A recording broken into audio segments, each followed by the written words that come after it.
I see you're back on your old shit.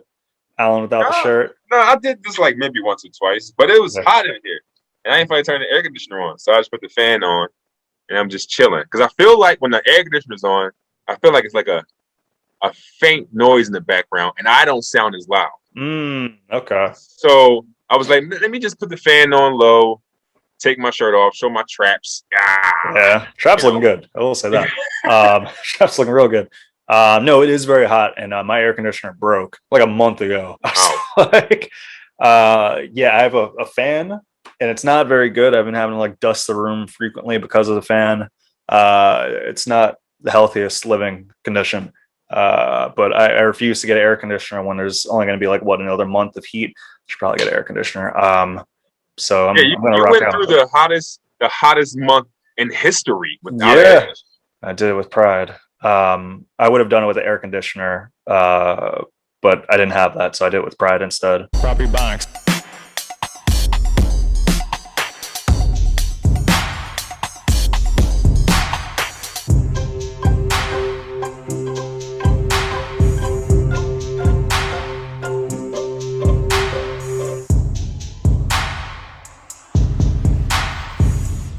Welcome, Proper Ebonics. Welcome, Proper Ebonics. We're in the Proper Ebonics building. one, you know what it is. Yeah. Hey, Yeah, man. It was my birthday a few days ago and such, man. It's I needed to show. I wanted to show you what I treated myself to on my birthday.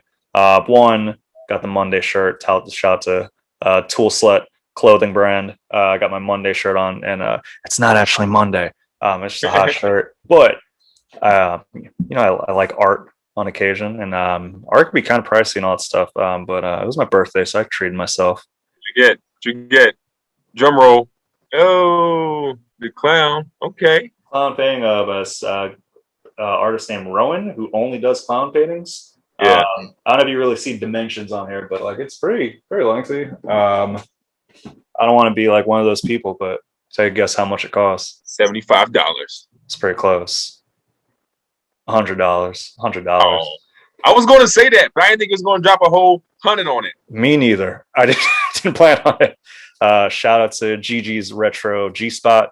That's the shop that I got from in Westchester. They're always great customer service. I've been eyeing this painting for like a year.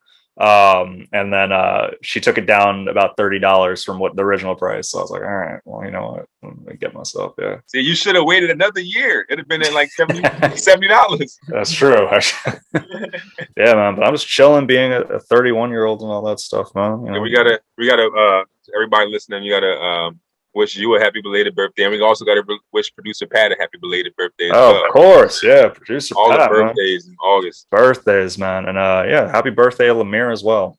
Former producer of Proper Bikes. Lemire's birthday, I 2 forgot. days prior to Pat's. Yeah, no, I got to see Pat at Fan Power on last week and yesterday. It was a nice surprise. Went to Fan Power, and Pat and Dom showed up. I was like, oh, damn, Baby Mermaid is in the building. It's very nice. So shout out to Pat. He's listening. So, Right. yeah, man. What you been up to? You know what I'm saying? I've been chilling. You know what I mean? What even is today?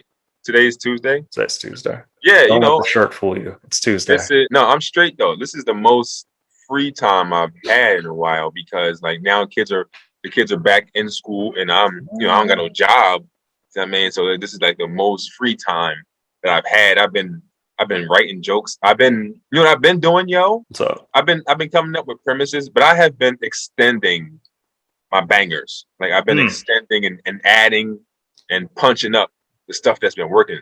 So like that's what I've been doing, and I'm happy with the work I've been doing. Oh yeah, man. That's always a good feeling. That's something that you always put me on of like work on the stuff that you know already works and like really build on that. So that's cool to see that you're putting it in practice. I'm surprised to see you're in Lancaster. I see you as a New York resident now. Yeah, I'm out here. I'm a New York comedian now. You know what I'm saying? So it's like that's what it is. You know what I'm saying? I do my dad thing. You know how that go. You know what I'm saying? But I don't. You know what I'm saying? No, I don't. I've heard things, but I don't. You will soon. No. No. But yeah, look, I consider myself a New York comedian. Like that's where I get busy at. That's where all the shows I go to. That's where I'm booked at. That's where it's at. You know what I mean? Next time you do Hunky Dory, one, We're gonna message Brian. Brian's in Hershey Park right now, but when Hunky Dory comes Oh yeah, around, Brian's gonna come through. You gotta, I don't know, it's hot here. Maybe like try to do like a shirtless show in New York. How do you think New Yorkers will receive that? they would love it. Okay, because I got the best nips this side of the Mississippi. Okay, so like they would love it, but my girl would hate it. What? She hates the nips. Like she likes the nips, but she hates when Ah, I see. Yeah. I show them because to her it's like slapstick. It's a low hanging fruit. Not the nips not hanging low, but you know what I'm Yeah, I was saying. about to say your nips be hanging up high, bro. Like you Yeah, got some high nips. yeah, and she's right. You know what I mean? Like honestly, I would definitely like I'll be like bored and I'm like I need to get some post something on Instagram and I'll like dance with my shirt off. Like yeah, it's low hanging fruit. It is what it is. So I've been trying to be more thoughtful with my jokes instead of just slapstick. Does that make sense? I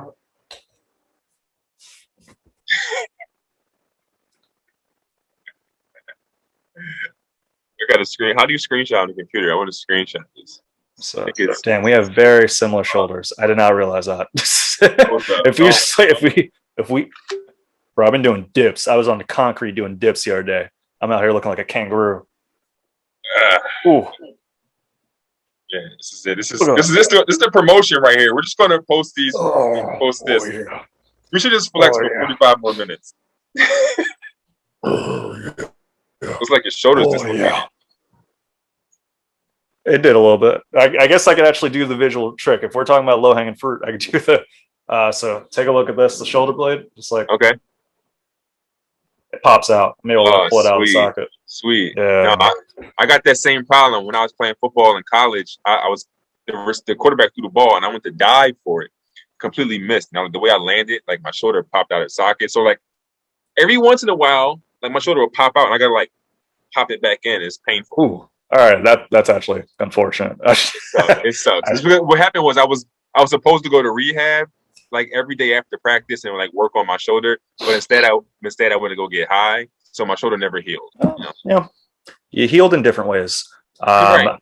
Pat, he asked like, how did I get mine? Mine's wasn't an injury. I'm just defected. So I have a lot of weird defects like that. Shout out to my sixth thumb or my sixth finger, my pinky. That was there was no bone in it, so when I was a infant, they just wrapped a rubber band around it until it fell off. So it's just chilling. Yeah, I remember you telling about that. That's wild, man. I remember people in elementary school had 6 fingers. I was like, oh wow. 6 hands. Yeah, so I guess we're doing a shirtless episode. And honestly, man, we're here. So it is hot in here. As mentioned, I don't have an air conditioner. So we'll cover some of these topics, let the people know what's going on in these streets. And we're just gonna do it without a shirt. Deal with it, America. Your boy just dropped his album finally after 2 months of saying he was gonna drop it every day and never did. Is we talking about Donda? Yeah, we talking about Kanye. How dare you? Have you listened to this to Donda? I listened to the song with Jay-Z. That was it. Yeah, right. I wanted to hear Hope. I just wanted to hear Hope. It was a nice surprise because like I popped it on and didn't know Jay was going to be on it because they don't do like the track listings with the people on it. Yeah. So like you'll hear a song and be like, oh, all right, this person's on there. So like to hear Jigga Man on second verse, I was like, ooh, I like how he's like I told Ye to take the red cap off. I was like, oh snap, that's some brotherly love right there. he had to mention that because that's like what's been going through my mind. I told you before. Like as long as Kanye isn't on that MAGA stuff, I could try to listen. I can't though. I still can't. I can't. Everything after the MAGA, I just can't. You know what I mean? Like, I mean, yeah, it's not impossible for me to listen. Like I was able to listen to Jesus is King. I listened to all of Donda. I would say it doesn't really float my boat as much musically, but I don't attribute as much to the MAGA stuff. That just seemed like theatrics. And one thing that got him in a hot water with a lot of people is when he did the Donda performance. He brought Marilyn Manson and the baby out recently, and that at first I was like, oh, that's an interesting combination. Then like it was brought to my attention. I'm like, oh, I guess because Marilyn Manson had that thing with the alleged like sexual assault. And many people coming out saying that they went to his house, and there's a lot of just shady stuff going on. And the baby, obviously, for his slew of homophobia, at his concert. Um, One thing that I want to hear your take on this too, but I think Kanye's obviously the way how he operates and when he does these things, it seems like he has his reasonings for it. I don't know if they're right or not, but it seemed like a whole act in forgiveness. Like it seemed intentional in that. I don't know if that's the right move or appropriate move, but it seemed like, and he mentioned someone else on the album too. It seemed like there's a whole kind of like theme of forgive those, forgive thy. Um, what do you take of it? What was your takeaway when seeing those people up there? So I think it was crazy that he had Marilyn Manson and the baby on stage with him. And I heard at the concession stand serving drinks was Bill Cosby. I was just like, man, this is crazy. How did he get all these offended? No, but like, I think that he tripping. He's tripping. Why are you going to bring? Okay, look, the baby. I understand him bringing the baby out. I get it. The baby said We're things. talking about a rapper, by the way. For those not familiar with the hip hop culture, he brought a rapper that goes by the baby out. So continue. So for him to bring the baby out, I understand. Ye is not with that cancel culture stuff. The baby needs to be. Oh, also, I did see the baby sat down with like 9 different organizations about his comments. So I did. Oh, So I seen. So like, Ye's about forgiveness.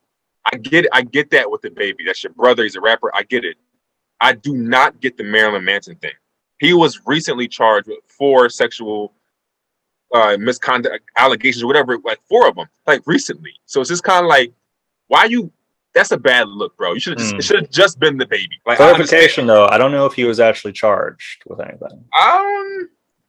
It's still a bad look. No, I Somebody, agree. I don't know if like we're gonna get sued by Marilyn Manson's estate. yeah, I don't know, man. I just think it's a bad look. You know what I'm saying? And Ye, he does a lot of things for the attention and all that stuff. So he's good for that. You know what I'm saying?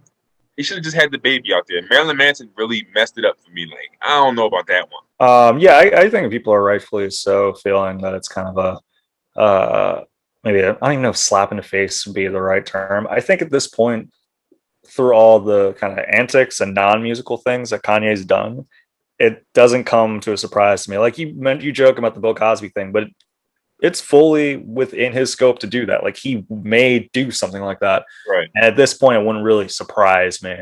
And I think a lot of times, for many people, they make the choice whether or not they're going to listen to the music based off a lot of the non-musical choices that he makes. And we're seeing more and more people lose a bit more faith in what used to be their favorite rapper.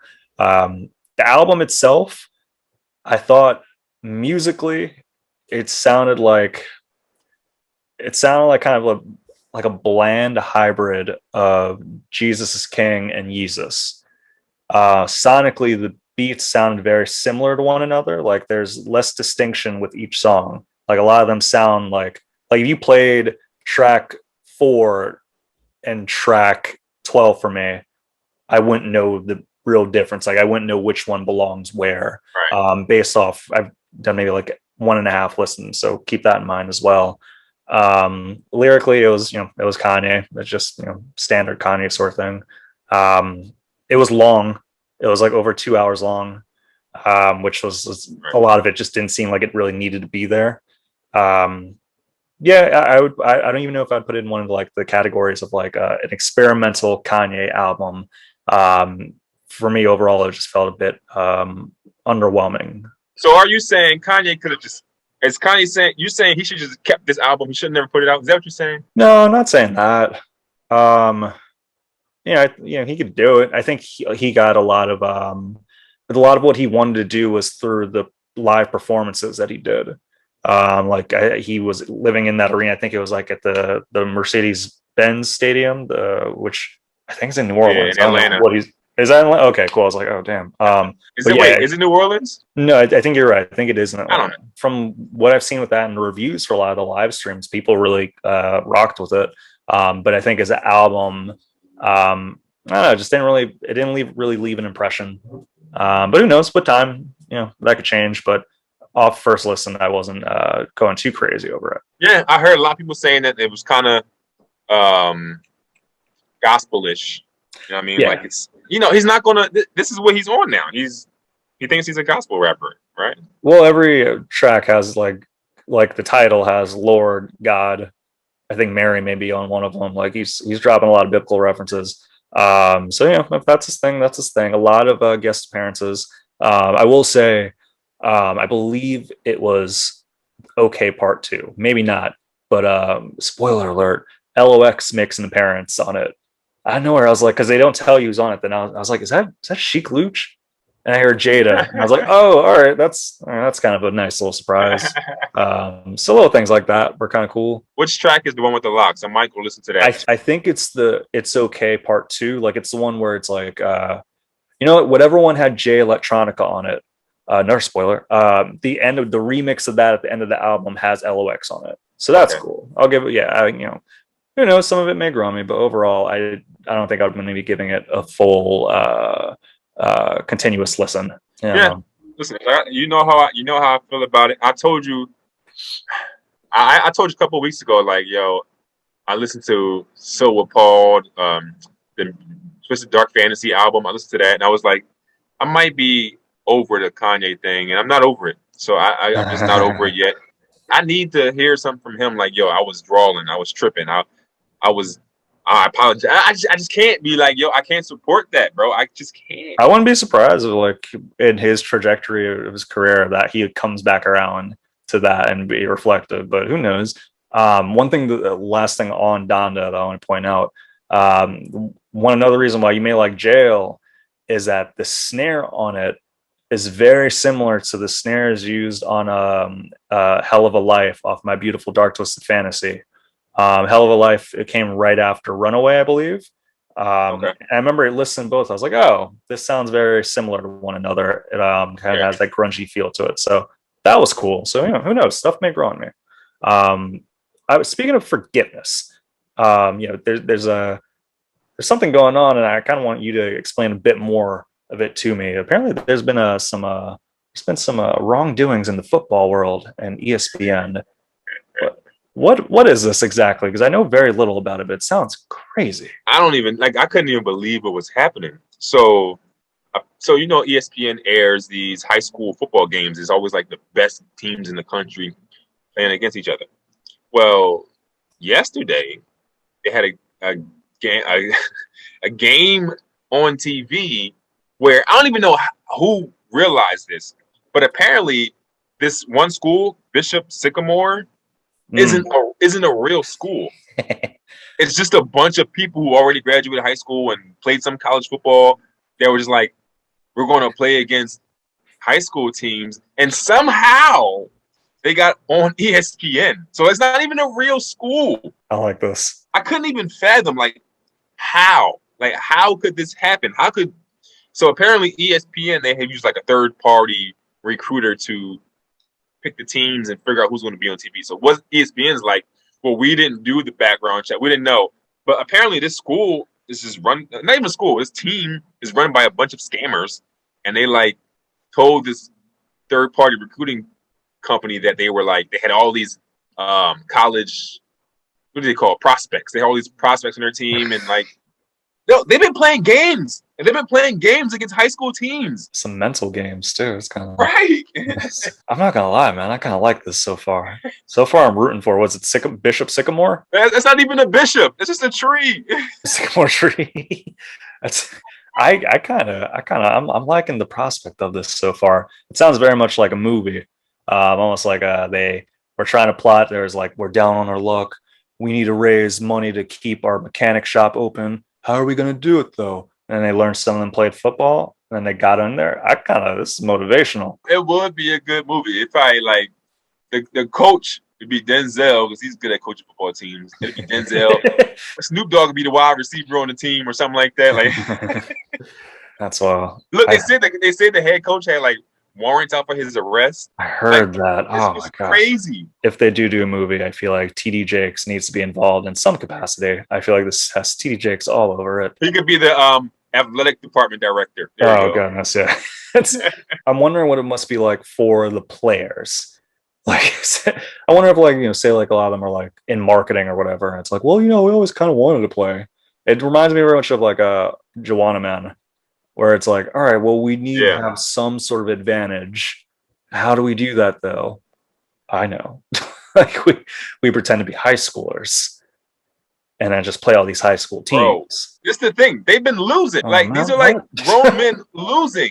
They got blown out on ESPN by like 60 points. It was like 58-0. Oh man. Well, they tried though, so good up for them. They put effort. I mean, that takes a lot of effort to recruit a whole team and get the whole lie going, and ESPN, like this national company, to broadcast, to get another team to agree to it, to bamboozle them into it.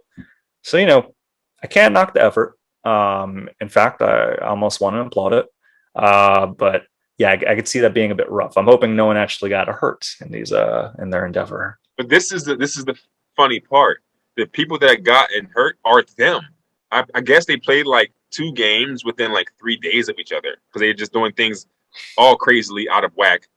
Their players were getting hurt during the ESPN game. You know what I mean? Oh, So like, not even the other team getting hurt. Like they were getting hurt because they just you can't play 2 football games back to back like that. You know what I'm saying? I wonder how old these people are. I wonder if like they were like they all shaved their mustaches and beards, like if they've like recent like hip replacements, if they're like in their 30s. Like I'm wondering what the actual age demographic is for this fake team. You're getting like publicity through being on ESPN. Are they doing it just for the sake of having just a gay old time, just a nice little prank? This is something that I read from an article earlier. Some of the players didn't know what was going on. They didn't know. They said that they thought they were going to be a part of some Netflix show, and they thought that they were just like playing these games. Like, yo, we're like, they didn't even know what was happening, but somebody knew what was going on. I want to say You know what I it's the mean? coach with the warrants. I feel like he knew what was going on. I feel like those players knew what was going on too. It's like, why No, aren't the some people had to be warrants? like, yo, we playing against high school kids. Like somebody had to say something. Yeah, how wild would it be if it was the other way around? Like they did really well, and then like the NFL paid attention, was watching ESPN, and then found like a wide receiver, was like, whoa, we really need to like recruit him into something. The Broncos, I don't know. That would be kind of cool, actually. That would be pretty inspirational. It's like that Mark Wahlberg movie. What was it? The Invincible? I think we do a little version Uh-huh. of that with like these people. Seems like that's what they're trying to recreate. Yeah, but listen, they were playing against high school kids though. It wasn't like they were like their replacements and they were trying to play against other NFL teams or something like that. They were just this dude's like, yo, we're gonna beat up on these kids, and they were getting beat up on. Well, that's the high schoolers, man. They're young and agile. Like if they're playing football, they're probably focused on football nonstop. So, it seemed like they aimed kind of high. It seemed like they could have went to like the local rec league with this, but they're like, no, let's really go for like the top tier athletes. So I don't know. I gotta watch this game. I gotta check it out. Yeah, I think it's on YouTube. I'm pretty sure that I think somebody said their last 2 games are online somewhere. So like, you would like to see these dudes that are our age playing. You just look it up online. Bro, I may have been one of the teammates. I may be hiding right now. I mean, like just playing it low now. Kirk is the kicker. You're the kicker. That's we tried our best. We tried our best. Yeah, man. So in terms of what we could see online, there was another sports incident that took place this Sunday. This is more of a spectacle than a. Well, I'll give it a credit. It was a sport event. It was Jake Paul versus Tyron Woodley. Tyron Woodley, of course, being the UFC legend, welterweight, former welterweight champion, who's now trying boxing against Jake Paul, who at this point has like 5 professional fights. So at this point, we should maybe call him a boxer. Right. Did you hear or watch this in any way? I did not watch it because it was on pay-per-view. Right. And I am not paying to watch none of them Pauls fight. Okay. Right. Good call. But I did see the highlights, and I was shocked, man. I wish somebody would knock Jake Paul through the ropes onto the audience because he almost did. So Woodley did beat him up from the clip that I seen, and he fell into the ropes. But then he kind of like let up a little bit. He didn't like go in attack mode and just like finish him off. You know what I'm saying? Yeah, that was like in the 4th round. He got him with, I believe it was the right hand, which is what Woodley's known for. Woodley, his UFC track record, he's a striker and he's known for like having a very explosive right hand, but he's mainly like he's known for like his wrestling too. So he's not necessarily like I'm not going to say he's not a supreme striker. He is in his own right, but he's not known for his striking. So I think it was very strategic in picking him to be the next opponent. Not to mention the size difference of Jake Paul being, I think, like 40 pounds heavier and much taller. Very similar reaches, though. And apparently that's something that Tyron Woodley is known for as well throughout UFC, where especially in his last few fights before being cut, is that he wouldn't pull the trigger. Like he would just kind of like his nickname is the Chosen One, and people call him the Frozen One because he doesn't unleash when he needs to. And that was an example when he had Jake Paul against the ropes. He didn't go in further. From what I did see, I listened to a live stream because I wasn't going to pay for it either. But I listened to a live stream where like these analysts kind of just like talked about what was going on. It seemed very much like Woodley was the aggressor for the most part, threw more shots, but with that, he also missed more shots. So percentage-wise, Jake Paul had the advantage, which is why he won by decision. But by just looking at the highlights, you could see that Woodley was definitely the more deadly of the two. Sometimes in boxing, it's not even about the percentage of punches. It's about the aggression. So sometimes the scorekeepers will look at it and be like, well, he's just aggressive. There's no way he could have lost. He's been so aggressive. Like if Jake Paul lands 4 out of 8 punches, that's a great percentage. But like if Woodley lands 25%, but it's 25 out of 100, yeah, they usually give the points to the aggressor. So a lot of people that I did see online, they were talking about like the fact that he didn't go on attack mode and he kind of froze. They kind of think the fight was fixed. Yeah, a lot of people are saying that. Like I didn't see any highlights of Jake Paul punching Tyron Woodley. Yeah, it was very much like he did get him a few times. A lot of them were like counter strikes, but I thought it was going to be the other way around, where like Woodley would be a little bit more hesitant, but Woodley was going to him. He didn't really do, for at least from the highlights I saw, there wasn't as much head movement and footwork. It seemed like Jake Paul did a lot more moving, so perhaps a little more strategic on his end. But by all means, it seemed like it was an okay bout. Like in terms of like the style clash between the two, like it wasn't like the Askren fight where that was the previous Jake Paul one, where it's like this guy is clearly out of shape. He's known for his wrestling 100%. This one, it actually went to decision, and one of the judges actually voted for Woodley as well. Split decision, but one vote, did go to Woodley. So yeah, overall, I was entertained by what I heard, and admittedly, I am curious to see who the next selected fighter will be in the Jake Paul train. I want somebody to knock him clean out. He just talks too much, man. I hate to see it. Like, you know what I mean? Like, he needs to be humbled. Like, they're carefully selecting his bouts. You know what I'm saying? And they know what's up. You know what I mean? Like they're not gonna. I don't feel like they're gonna put him in harm's way. Like, who do you think they're gonna put him in there with? Like, who do you think would be a good opponent for him to go against? What's the Anderson dude's name in UFC? Anderson Silva? Yeah. Anderson Silva would be cool. He's a good striker. He's a lot more lighter and he's a bit older. I think he's like in his 40s. I think he's going against Tito Ortiz soon. But yeah, I could see that actually being. He's a very fast striker. Yeah, I think that they would probably pick somebody like him because he's older. You know what I mean? Things like they're not going to just pick somebody that's young in their prime, like knocking heads off. They're not going to do that. Silva's going to hit him with that front kick. Silva's going to mess around and like do some wild feints, catch him in a triangle. Silva, oh my goodness, Silva's a wild guy. I'd like to see that, a flying knee. That would be wild. I think Michael Bisping would be a cool one.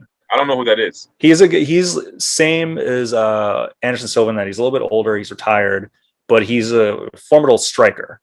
Bruce Batts, just Nick Diaz. After the Lawler fight, we'll see. But yeah, no, I think there's a lot of opportunities out there. So who knows, man? Who knows? We may get a Jake Paul versus Masvidal soon. So we'll see. I would pay to see Jake Paul do the crate challenge. I'd pay for that. Oh my goodness. He'll get hurt that way. This has been ticking me off, man. It's TikToking me off. That's what it's doing. It's TikToking me off. For those that haven't seen this, and if you haven't heard or seen the crate challenge, good for you. It's people are going up, they're stacking crates. I don't know where they're getting all these damn crates, but they're stacking crates, very much like in a pyramid. And the challenge is to see if you could go up the crates and then back down. I've yet to see anyone go back down successfully. And that's the thing that's sweeping the nation. Look, I've seen a couple of people do it successfully. I have seen, might have been like 3. Oh my goodness. But I've seen like a million fails, and I can't stop watching the fail. Like, really? I don't know what it is. Just seeing people break their backs on crates just makes my day. I don't know. You gotta figure that out, Alan. That's kind of wild. What? It's like my UFC. I suppose so. I suppose. Yeah. I feel like I never understand why, like, the psychology behind a lot of these challenges when it comes to like the ones that harm people. It feels very much like you don't have to do these things. You know, you don't have to do it, but I guess for a lot of people, it's a boredom and it kills time, and it perhaps gives you points on social media, or at least attention on social media, by doing something that people are looking out for. The hashtag is there. Would you ever do one of these? So the thing is, I'm pretty sure the original one, people were doing it for money. Oh. They were like, yo, if you get across, we give you $500. Oh. It started in like some random hood somewhere, and these dudes or whatever just was recording it, and then it took off. You know what I'm saying? So it wasn't like the So I mean, that's how most challenges start, I guess. One person does it, it takes off. But yeah, I think people were doing it for money. That $500 on the other end, people were like, I'll try this, because everybody think they can do it. You know what I'm saying? It's like a carnival game. It's like when you go into a carnival and you have like the ladder, the horizontal ladder under like the soft like the inflatable cushion, and you have to like make your way to the top, but it's carnival rigged. So it's like the probability of being able to succeed is very it's not likely. And these crates, they're very light. There's nothing really securing them when you stack them together, as you see from the people falling on them. It just seems like can you imagine breaking your spine because you tried the crate challenge for $200? Can you imagine you're a 21-year-old prospect? You're playing football and stuff, like, oh, let me give the crate challenge a try, and you I don't know, like you ruin your prospect and you become disabled because of this. I don't know. It's just I see it and I get sad. And now you got to play for Bishop Sycamore. Yeah, I know, right? Yeah, that's what that team is. They're all crate challenge people that may have won or failed. They're all failed crate challengers. That's such a derogatory thing to say to someone. You failed crate challenger. That's why your mom's a failed crate challenger. Yeah, no, it bums me out. There's particular things when I see like internet trends. I don't know. It gets me sad. Less so than like, oh, this is like a humorous thing. There's ones where it's just like, I don't know, it makes me feel hopeless.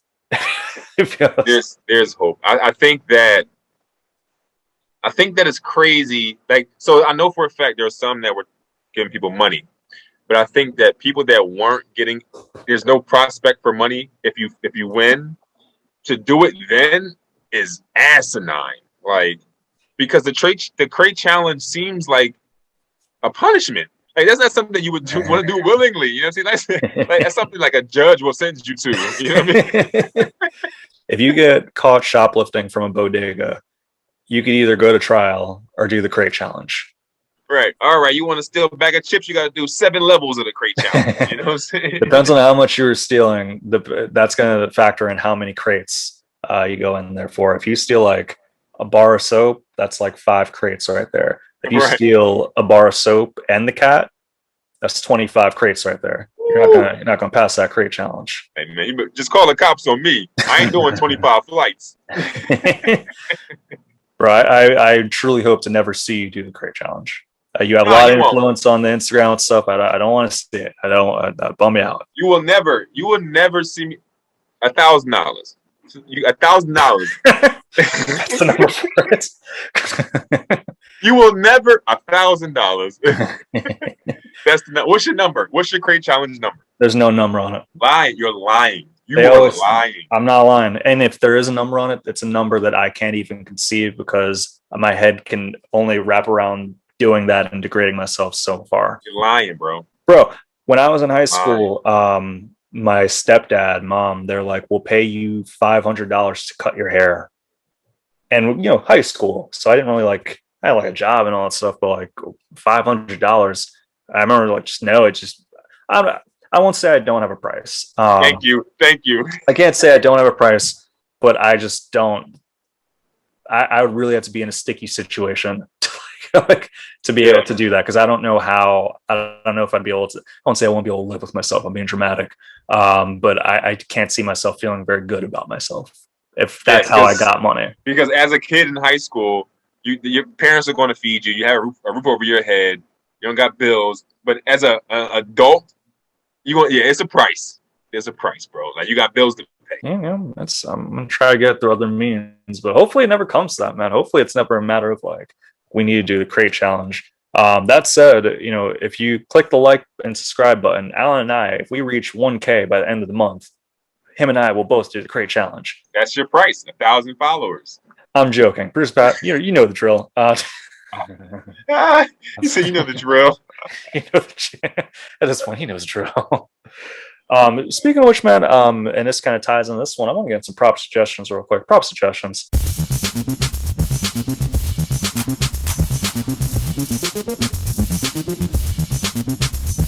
So we're talking about internet challenges and all that stuff. As I mentioned, it was kind of bumming me out, and I was thinking, what kind of changes do I want to see? If all this stuff's there. So I want to suggest the internet challenge to happen. I want there to be a challenge where people record themselves calling loved ones or former loved ones, perhaps someone that they have a rift relationship with in their family, calling them, making amends, and saying, I love you. It's called the I love you challenge. I want to see that. That's a good one, man. Unfortunately, it's too positive to make its way around the world. I don't think it's a positive one. That's the thing. Like, it's positive, sure, but like it's also like a mental one. Like, can you imagine, like, it's almost like watching a Maury episode. You like calling like a stepdad that you have like a bad relationship with, or like someone that you haven't spoken to in like 5 years, and just throwing them off guard with like yo, Bruce, I love you. I don't know. That's one where if I saw on my Instagram, I would go down and watch those, and like, you'd have to put it on speaker so you hear the other person's reaction. And if we wanted to take a little of a less of a positive twist on it, instead of a loved one, you call a Chinese restaurant. You call a Chinese restaurant, just be like, hey, you can place your order, and at the end of it, just say, I love you, and just see what the reactions are. I was about to say something's gonna get me canceled. Please don't. I'm not. Bruce Pat, you know the drill. I didn't say anything. I said I was about to. Yeah, I'm not. But I think that it's a good gesture if you would like to call not loved ones, but call people you have had past rips with, and amend heal the wounds, so to speak. You know what I mean? I think that then it'd be cool. But I also think that calling people you have rips with and being like, psych, you thought I was gonna say I love you, and like argue with them, be a way funnier challenge.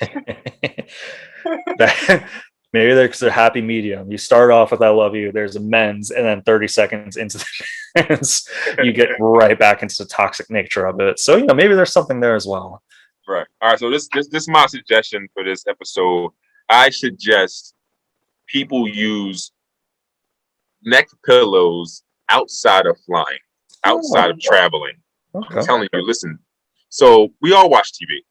When you're sitting down watching TV, you don't want to put a pillow around your neck. Put a neck pillow. I'm telling you, yo. No one thinks about this. People think neck pillows are just for traveling. You eat your bowl of cereal with a neck. It's so comfortable. Does it like stiffen your mobility? When you eat cereal, it's just like, and after you put the food in your mouth, you sit back. Yeah, that probably would help people's posture. Like if you're just like chilling on your phone, watching like crate challenges or I love you challenge and all that stuff. Yeah, use a neck pillow. That actually could be very helpful. It's not a. Listen, I've done this. I know you're serious.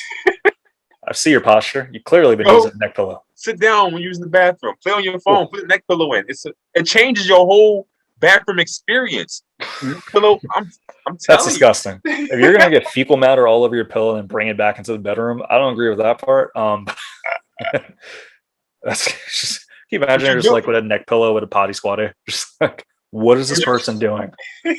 They've been in here for What you got to 45 do is minutes. you got to take the neck pillow off and throw it out the bathroom before you flush. All right.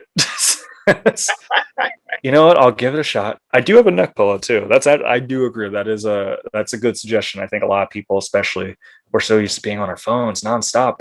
And for us, doing stand up and all that, a lot of times you gotta move your body around a lot. And I think having something like that could be very helpful. Or just get a back brace.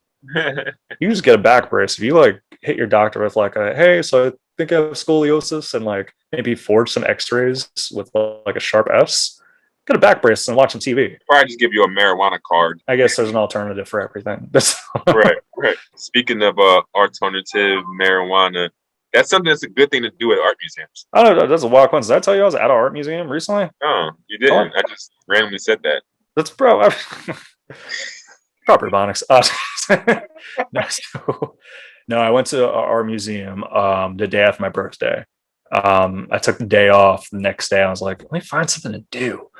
And then I went to the Philly Art Museum, which I went to maybe like 3 years ago, and I'm sure I went there as a kid and all that stuff. I remember my last time going there, I remember my big critique being like, this is all European art. Like, there's no real sculptures, there's nothing like that. It's just all European art. Yeah. And not much has changed. It's still European art, but this is a cool time. This is a nice little time right there. Went there, and I don't know if you've ever been to a museum by yourself. No, I haven't. I highly recommend it. Highly, bro. You go at your own pace, your own schedule. You get to like watch people and all that stuff. That's a thing that I do. But like it was nice. I didn't even realize I was there up until it was closing. I was there for a full 5 hours. And not even just sitting down or anything. Like, I was actively looking at things, and I got a magnet. Oh, I wish I could show you some of the artwork I got. But I got some of those out there. And one of the crazy things, two crazy things. One, there was like one exhibit. I didn't get the clown piece there, Pat. No, I stole a clown piece from the art museum. There was one room where it was just me in there, just me.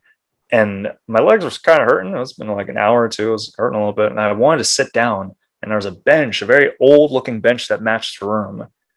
And I didn't know for a while if it was a part of the art exhibit or not. And I seriously contemplated for like a while. Like, I was looking around to see if there was like any like those little like squares that says like the history of the bench and all that stuff. But there was no clear history behind it. So like I took a chance and I sat on the bench, and then it creaked like right away. And then like I looked to my right, still like I wasn't even able to relax. I looked to my right and I did see one of those square things. I got up immediately. Turns out the square thing was actually for a painting that was above the bench. Oh. But it was just like, how do you expect people to relax in this sort of thing? This is at least like make the bench like say like, hey, you can sit here. Like, you have all these signs saying do not touch. Maybe it says one that says like, please touch, please sit. Or like just welcome. Like a welcome mat would have been nice. Right. But that was like, it was such a weird it was one of the first times in a while where I felt true alertness, like true panic. I was just like, oh my goodness.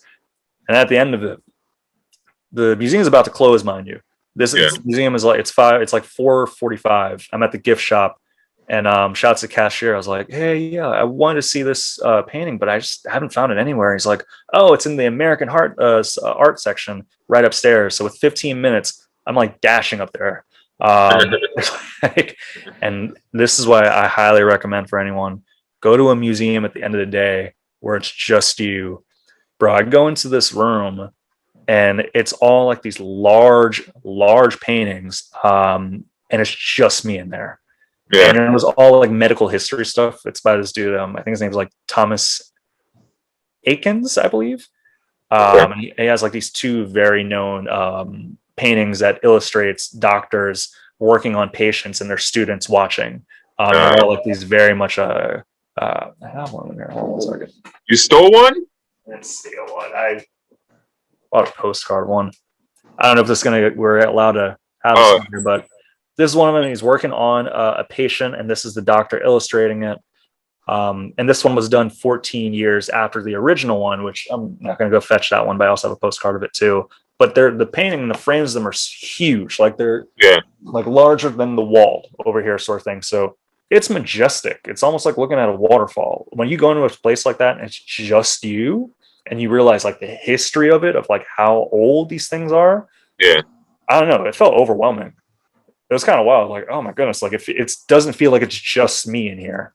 That was crazy. It sucks that you only had 15 minutes. It almost made it better because like it was like, okay, well, I get time just to cherish this on my own, and no one else is. I'm not going to risk like a crowd of people coming by. People are leaving. There was security guard. She kept asking me what time it was, which may have been her hint of being like, you need to leave. Yes, that's what she was doing. Yeah. She was like, what time is it? Kirk's like, I don't know, 6, I don't know. I'm like, I don't know. Have you seen this painting before? She's like, yeah, I've seen this painting before. I work in this department. But yeah, that was bonkers. So, I bite my tongue on my past criticisms of the Philly Art Museum because this is a gay old time. It was nice. I've also been saying gay old time a lot recently. It's been rolling off the tongue pretty well. I like it. Next episode, you'll be coming out. If that happens, that happens. If Right. that means I get to extend my gay old time, so be it. Look, I don't know who said this, but like, as somebody being from Philly, I've been outside of the Philadelphia Art Museum a million times. Never been in there once. Really? Never been in there once. Oh my goodness. Bro, we gotta go. Imagine if we recorded an episode of Proper Ebonics outside the armor exhibit. That would be crazy. You gotta check it out sometime. Like, you gotta bring your kids there. That'd be a cool thing. Of like, there's literally like an exhibit for like armor and like what they used to do, like in I don't know if Viking. It wouldn't be Viking. It'd be post Viking, Renaissance time. I don't know history, but they had like the armor and like chalices for like toddlers. So I guess like toddlers that were like being prepped to go to war or like in training. They had like those little small shields for them, and you get to see like the armor for horses that had like large sharp horns on them, along with like crazy sword selections. It's pretty cool. I you gotta check it out, man. Yeah, I mean, if I go, I probably won't take my kids. Last time I took them to an art museum, they hated it. No, that happens. Yeah. I mean, they're too young. They don't want to read. Yeah, that's the thing. I don't think I really appreciate those as kids. You gotta take them to the Ben Franklin Institute, the Franklin Institute. Oh yeah, we've been there. We've been. Okay, that's like a good like kid friendly one. For sure. Yeah, I mean, I used to go on field trips there all the time, so I already knew. Like, as soon as I had kids, it was like, as soon as my baby mom was like, "I'm pregnant," I was like, "I'm taking them to that Franklin Institute." It's like, why is Dad running straight to the heart? The heart was my jam. Heart is wild, bro. I'd be chilling in the valve, bro. I'd be chilling in the valve, bro. You know how many butts I touched inside the heart in elementary school? What? Yo, meet me in the heart. Oh goodness. Yeah, I think I may have gotten my butt touched. I was like, what the hell is happening over here? Yeah, where's your kids? It's just you. It go down in the heart, man. Get pumped in there. No. That's one thing I want to point out real quick. We were talking about heart and defects and such. Yeah, shout out to my heart defect. If you got a double outlet right ventricle, if you've had 4 open heart surgery, shout out to you. But I will not show the people my scars. No, they are not ready for that. Next episode. If it's hot enough, I'll show you my scars. One thing I've been seeing, I kind of want to hear your take on this.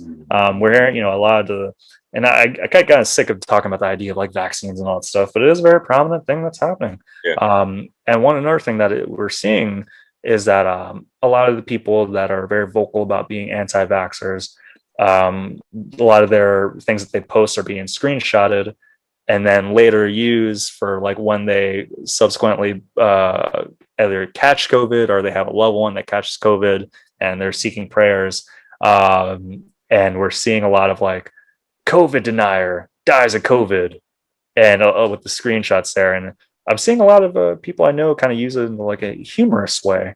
And it's I don't care for it so much. What's your take on laughing at people that have died of COVID who are vocal about it not being a real thing? I don't like laughing at death that much.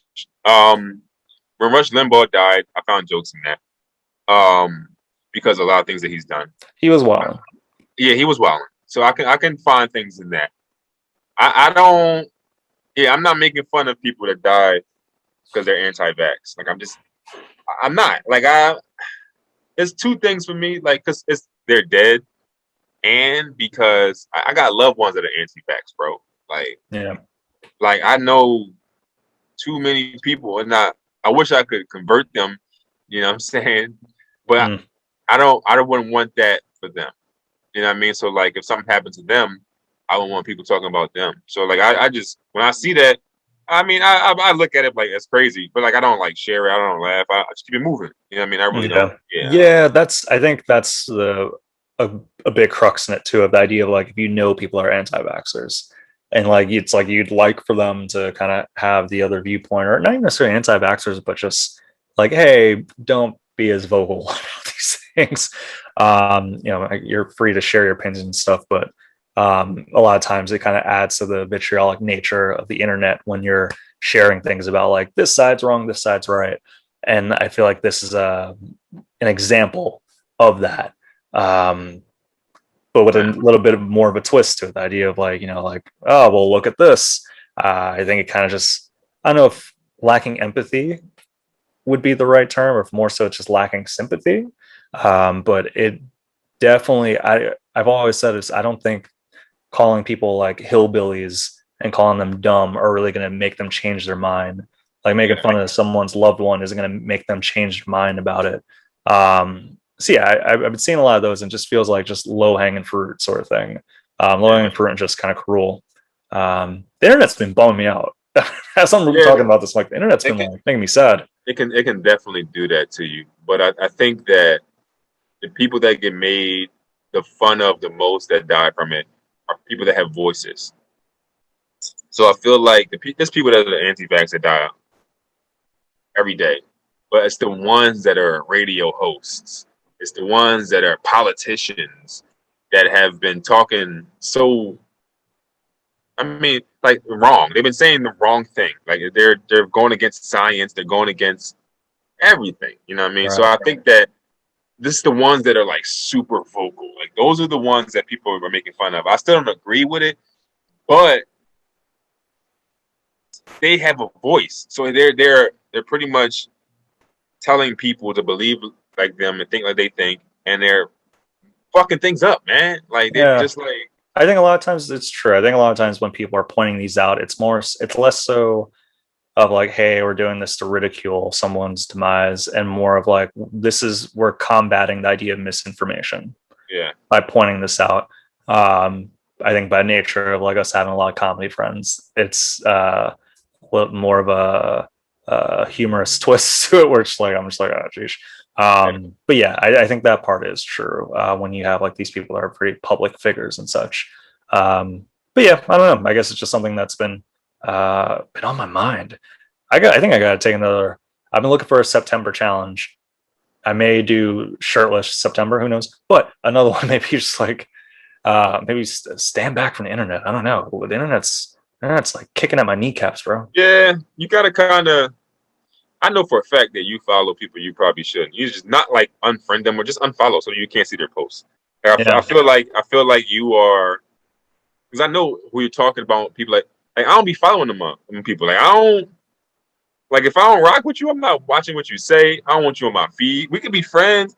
I could be following you, but I'm not going to have it on my feed. Like I can mute you or whatever. Like I do that all the time. mm.